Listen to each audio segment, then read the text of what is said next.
Do you ever wonder why we are so attracted to some of these amazing creators on YouTube and why we might feel like we are just really not hitting the mark when it comes to our own charisma? Well, today you are in luck because I am doing a charisma critique for 3 of YouTube's top creators who have very different mixes of charisma and magnetic energy. And stick around to the end because we're going to be talking about what we can learn from each of these different charisma styles so that you can show up in a more magnetic way in video, build the dreams, gain the followers, and do all the things. And welcome to my charisma assessment station.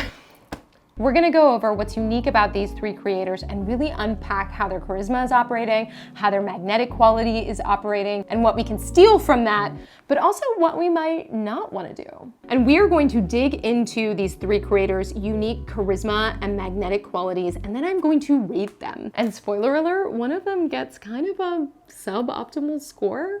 Let's get into Ali Abdaal. He is a major YouTuber, at this point has 2 million followers, and really has this legion of folks who come to him for various things like productivity, reading retention, medical advice, and then also building things on YouTube, tech. Like, his channel really covers a lot, which tells us that a lot of the reason people are staying is because of his charisma and who he is, and that really having a really magnetic resonance. So let's dig in and we're gonna analyze some of the things I see as to how his charisma is functioning. This is a video of his that's really high rated called My Productivity Desk Setup. So let's just watch the intro. I'm gonna talk through everything on this desk, all the peripherals, the desk, everything like that. One thing that you immediately notice is he's really supportive with his gestures. As he's talking, he's creating and showing you how the ideas are moving. And we know when it comes to charisma, having our nonverbals really in sync helps people understand where we're coming from and also tells our brains that we really like this person. Okay, let's keep watching. Massive thank you, huge thank you to anyone who's subscribed to this YouTube channel or who's been watching these YouTube videos over the last 2 years. Okay, another immediate thing that I see is you can see this smile coming through, and it's not a big razzle-dazzle kind of the showman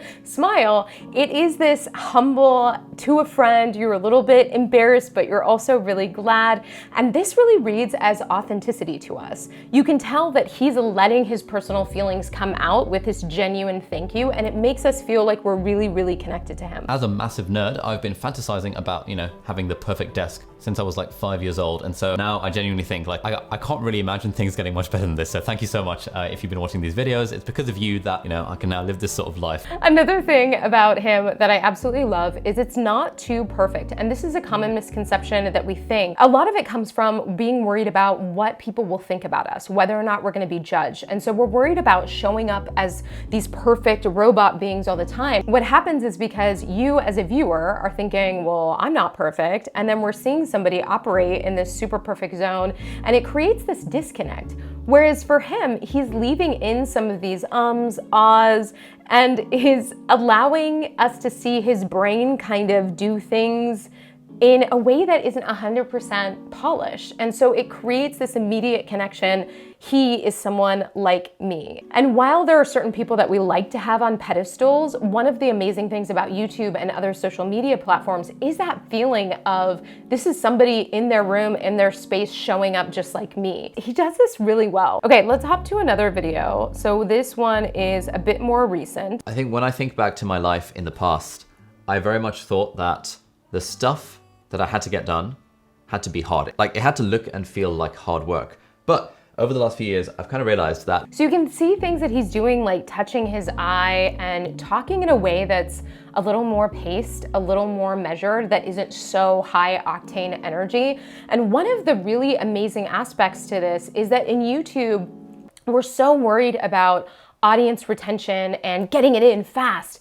But that really resonates with a certain type of human, right? Somebody who likes to consume content in a very speedy way. I'm one of those people. I usually watch everything at 2 times speed, but there are also people for whom that slower pace is really resonant. I would venture to guess he is more of an introvert also, and so is bringing forth that introverted one-on-one connection type of energy. And so when you look at those things together, it's creating this connection, and also it's demonstrating confidence. His slower paced moments, his taking time to get to things, is demonstrating that he is comfortable with his content, and if you click out, that's okay, and trusting that people will stay with him. These days you have to hit 1,000 subscribers and 4,000 hours of watch time.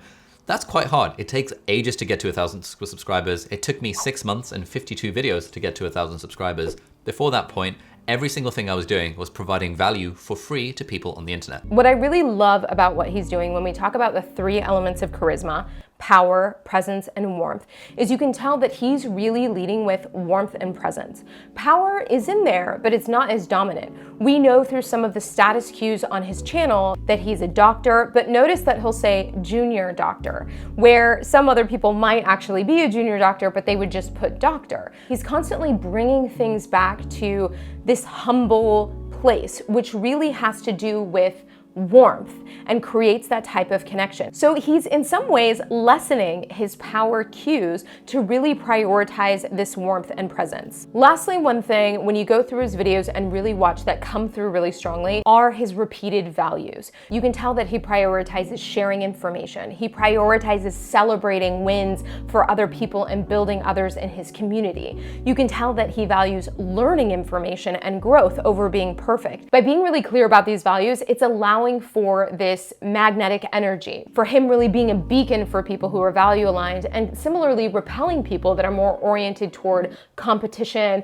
fast pace, hustle only culture, and really weeding those folks out. And by doing that, he's creating this kind of community energy by really being clear about who he is and the values that he brings. I would give Ali's magnetism score an 8.75 out of 10. He's very good about leading with his cultural constellation, his identity, experiences, and values. He's really using these nonverbal cues to reaffirm and show who he is. And one of the things that I didn't mention that's really amazing is he's so clear about his nerddom, how geekerific he is, right? So he will have Harry Potter references and talk about being a nerd, playing video games and things like that.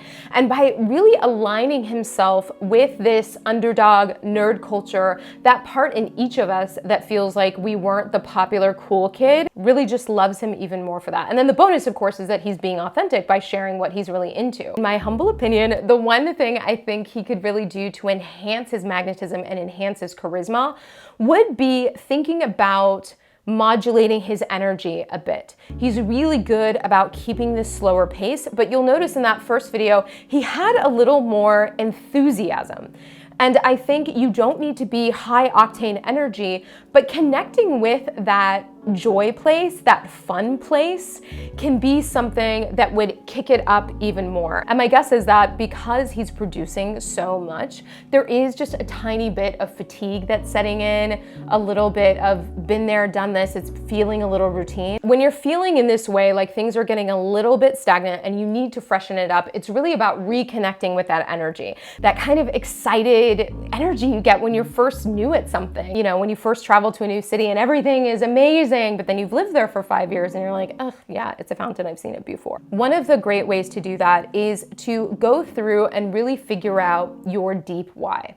He's probably really in touch with his functioning why, which is basically what is creating videos going to do for me? And for him, it's a part of his business. He's maintaining an audience. He gets to connect. All of these things that are just operating in a great way, but really accessing your brain. Reconnecting with your deep why, that why that's going to have that emotional resonance, that's gonna really remind you, what is the point? Why is my energy drawn to this medium? What is the impact it could have? And really getting in touch with that. And even when it comes to fun, how to freshen it up and make it fun for yourself, that would be my recommendation to kick it up in more of like the 9s territory. The next creator we're gonna look at is Kelly Stamps. Now, if you aren't familiar with Kelly, she feels like yesterday. She last year just blew up out of nowhere on YouTube, creating videos that really violate our expectations about how to be successful. Instead of making short, snappy content that's educational, that's searchable, she just went on this totally other path that's almost hard to describe even what her videos are about, except her, which means that there's a lot of charisma, a lot of magnetism factoring into what she does. So we're gonna take a look at a few of her videos and really dig into what it is about her and why we want to watch and think about how we can apply it. For me to describe the word meshy, give you the definition. So, okay, one thing right off the bat is she has this like running gag through her things where she uses a spatula to tell stories. I mean, just when you think about it, it's weird and funny. So this is the key underpinning of what is so strong about her channel, is this kind of oddball quirkiness to it. For a lot of people, we're so busy trying to fit in, trying to assimilate, trying to demonstrate how much we're like other people. And then there are the people who are just like, yep, I'm not gonna play that game. And what that does is it demonstrates confidence that I am okay being this weirdo off doing this thing. Stampede dictionary here of all the terms I use. Okay, meshy. Meshy has many different meanings. She really uses humor through everything, and it's a type of ironic, sarcastic humor where when we think about what irony is and the way it functions, it's saying one thing, and in the way that you do that, you are revealing that your true feelings are another. In this example of pulling out a dictionary like it's going to be very formal, but then also demonstrating that she's just making it up, is this kind of ironic moment. And so much of her delivery uses irony. The thing about this that is really fascinating is irony and sarcasm are really hard. In order to have it function so people don't think you're saying exactly what you think, you have to have what are called ironic markers. You need to have a way, like a kind of a wink, wink, a tell, so we can tell that you are saying one thing, but meaning the opposite. One of the ways she does this, which is really fascinating and very different from a lot of other traditional charisma styles when it comes to nonverbals, is she does it through this deadpan delivery. And so having that intentional dissonance or difference between what she's saying and what her nonverbals are showing gives us this indicator that, oh, she's being ironic, oh, she's being sarcastic, and that's where the humor really comes in. I would like to announce that I am making no less than $1,250 from ad revenue on YouTube. How does that make me feel? Well, I'm living the American dream. I've made an enviable, obvious class jump. This is a great example of the irony. She has a Burger King crown on and is talking about how she's made so much that she's in a different class now. But by showing it's $1,000 and then her expression, it's very clear that what she's communicating is that, yes, she's making money, but it's not like life-changing yet. And it's just funny. It's funny in this really oddball, amazing way. Then when she starts to get more serious about things, but let's say this is for you and you would like to embark on this path. one of the things that's really unique about her that we can really learn from is the way that she's using her nonverbals, which is not in line with authenticity. And a lot of times when we talk about charisma, being magnetic, we're talking about having gestures that really support your big vision. That was just, to demonstrate gestures that are in sync. What she's doing is almost creating this caricature of what we would expect. So it's intentionally being robotic, and in that way it's creating a character that I'm sure is based on a lot of who she is, but is also intentionally making us think about things in a different way, and therefore is creating her own kind of charisma. So a lot of times when we talk about charisma and showing up magnetically, what we're trying to do is get our nonverbals, which are when we put you on mute, what is your body telling me, with your verbals, what you're saying. We want to get them in sync. This is the exception. When you want to really be funny or ironic, you want them out of sync to really show us that you are being that way instead of being authentic. To that end, when we look at the three components of charisma, she's leading with presence, then warmth, then power. The way we can tell is even through her pacing, it's kind of this da-da-da, da-da-da, da-da-da when she talks, that is creating this type of rhythmic, almost hypnotic trance when we watch it. And if you look at the pacing of her videos, it goes on that same type of rhythm. The outcome being that it's pulling your focus toward her. The next one is warmth, but it's coming through a lot of times in the background, in her storytelling, that she's showing I see you, I'm relatable, I'm this person, even if her character is trying to communicate something different. Through these other elements, we're getting this connective element. Now, you have to have power in order to be charismatic, and there's certainly some here. One of the ways that that's experienced is through this confidence, which is demonstrated by the type of storytelling, the type of pace being a little bit slower pace. And I'm gonna show you a great example of this from this video that I was just like, what? I don't think she would have done this in the beginning, but watch this, because this is like next level confidence here as a YouTuber. Just, do you mind? Okay, don't take anything. 1 second. She literally leaves the frame for a long time. It's like, I didn't watch it all the way through, but it's at least 30 seconds before she comes back in. This is one of the ways that she's flexing power, right? Saying that I am the type of person who can command attention. I'm confident in this space. If you ditch out, that's fine. It's not gonna bother me. But for those of you who are in it, I know you're in it. And that is really exciting when you see that. Somebody who's really showing up that way. The last major component to talk about is this just total weird kookadook energy, which I love. What really makes that magnetic is she's drawing people who love that energy and conversely repelling people who don't. And I'm sure there are a lot of people who would start to watch a Kelly Stamps video and just be like, ooh, I don't understand. I don't want it. No, thanks. Let me put on Mad Divella or something like that. But this type of clarity and drawing a line in the sand makes that connective resonance even more strong. For me personally, I love it. I love the weird, oddball, funny moments and the way she tells stories in this like Daria energy. If you're a little bit on the younger side, you might not know Daria, but Daria was a character from an MTV show that very much had these glasses, deadpan, always sarcastic quality to her. And yeah, people just love that or they don't. That's what's so amazing about leaning into who you are really hard, is that you'll create this polarity that, yes, makes it so not everybody's gonna love you, but she's a great example of the fact that immediately, because she was so clear about who she was, a lot of people swooped in and said, oh my gosh, this total fantabulous weirdo is 100% for me. Magnetism score for Kelly Stamps, I wanna say, I'm gonna give her like a 9.2 out of 10. That magnetism quotient is just like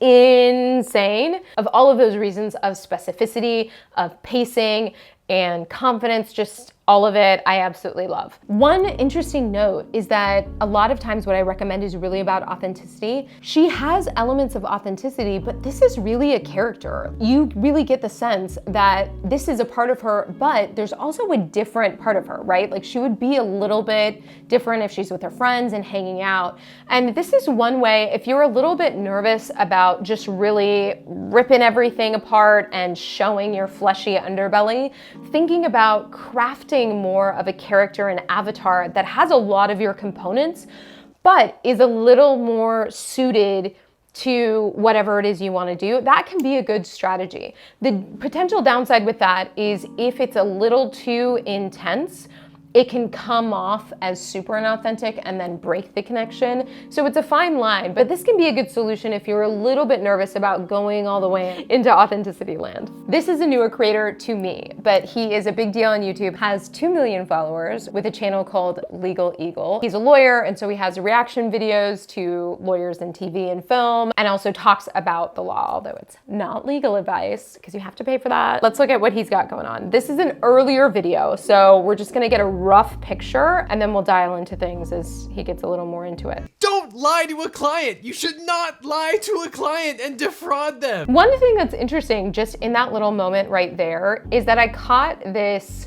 micro expression that looked like a flash of fear. It's that eyes widening. And I'm guessing that in this situation earlier on, the idea of creating videos and sitting down, there was still a little bit of this energy of not being fully comfortable. What happens is as humans, we are really great at sensing people's emotional states in general on a physical level. So we might not be consciously aware of it, but when micro expressions flash, a lot of times it's for a fraction of a second, we'll just get hit with this emotional kind of like, huh, okay. So I see that poking through. Hey Legal Eagles, D. James Stone here, teaching you how to think like a lawyer. All right, you can tell this is an earlier video. One, he's not looking at the actual camera. That creates our lack of connecting with him. And this is very typical that people do a lot, is you'll have a tendency to look at the screen, look at yourself, versus looking at the camera lens. It takes some practice to do that, but this is an example of why it's so important, is because this first instance to really create a connection is missed because he's looking somewhere else. Highly requested, Suits. Now, I've never seen a full episode of Suits before. One thing I noticed when it comes to body language is that it's reading as intentional. A lot of times when we are just talking, when we're in the groove, when we're feeling it, our bodies just do things. And a lot of times that motor representation reveals our emotional states.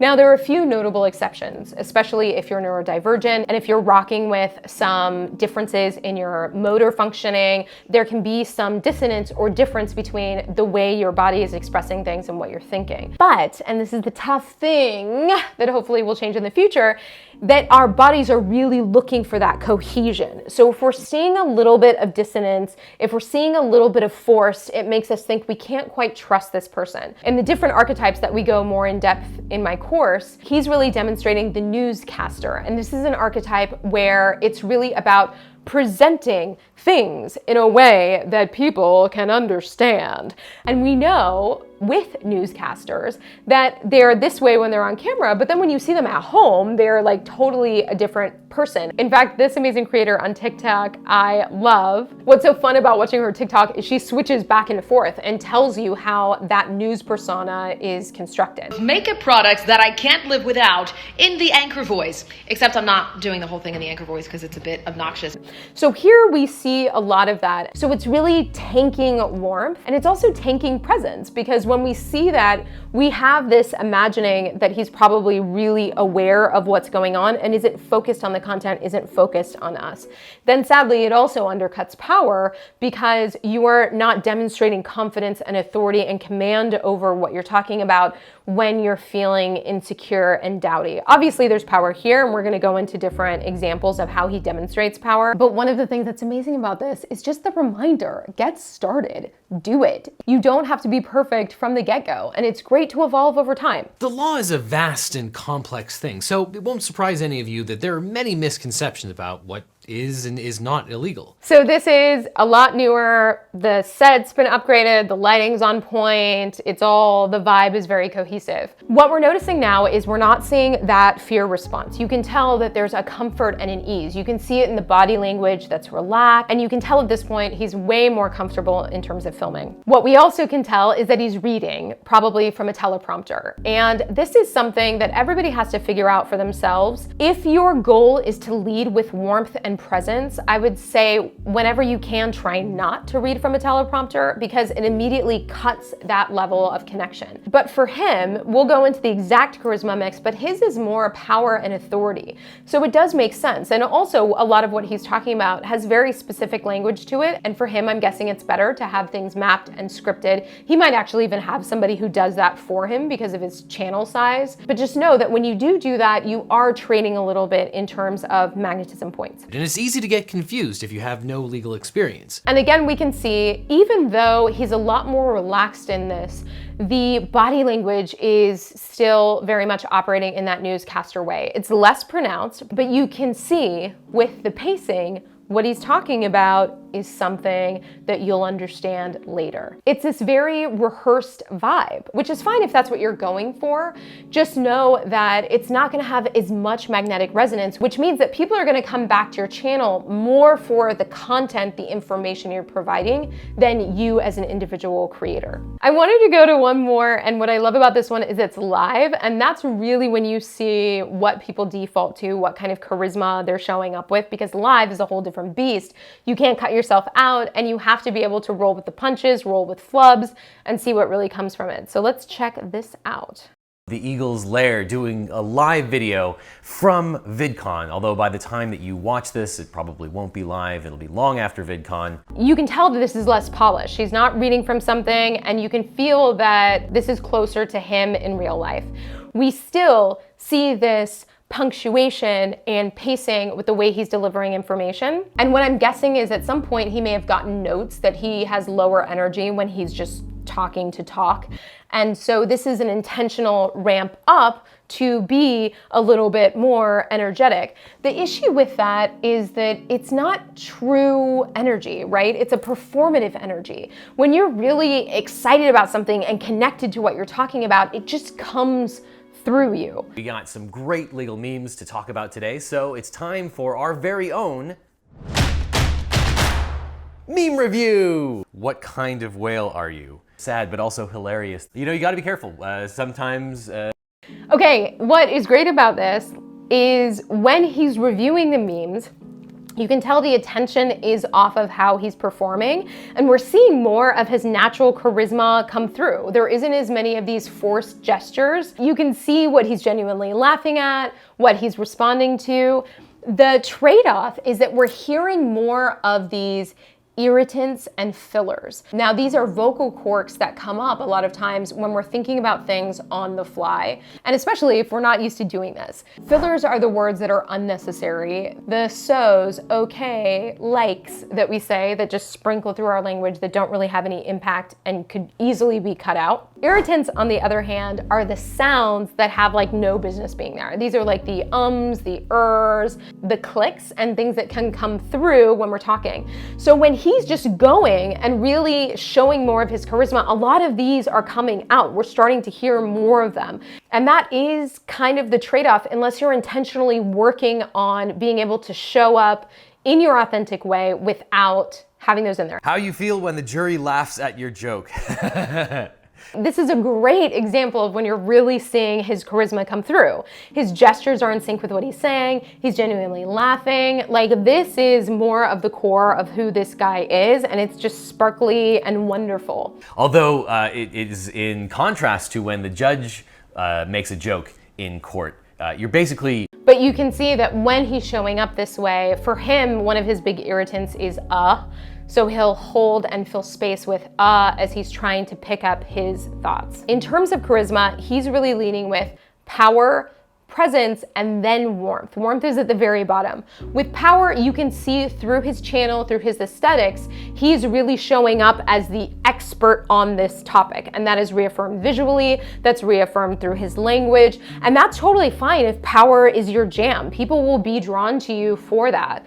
But then when it comes to presence and warmth, there's a little bit less in there, partly because of the structure of the way he's creating videos. My guess would be the teleprompting and the coaching in terms of how to move your body and how to be more engaging, that newscaster energy. If he was able to infuse more of this moment with that setup, his overall charisma and magnetic quotient would skyrocket. All right, Legal Eagle magnetism quotient for today, I would give a 6.5 out of 10. Yeah, it's suboptimal, but obviously his channel is working. And what he's done is through his content, he's been able to create something that's really attractive to people and grown an audience. The big lesson from Legal Eagle that we can all take is that you can really lean on different areas if you know you're not as strong in maybe the warmth and the presence and the nonverbals and things like that. But the more you can really show up as you and do a little bit of that work to remove some of the irritants and filler words in order to show up really amazingly, the more you will resonate and attract your people. Leave me a comment below and let me know who you would love me to rate next. And since you made it to this part of the video, I love you the most. Just leave me a little sparkle emoji so I know to particularly say hi and love you, because you are amazing and why my videos get seen. And if you want more on how to be magnetic in video, take a look at this playlist here. Bye.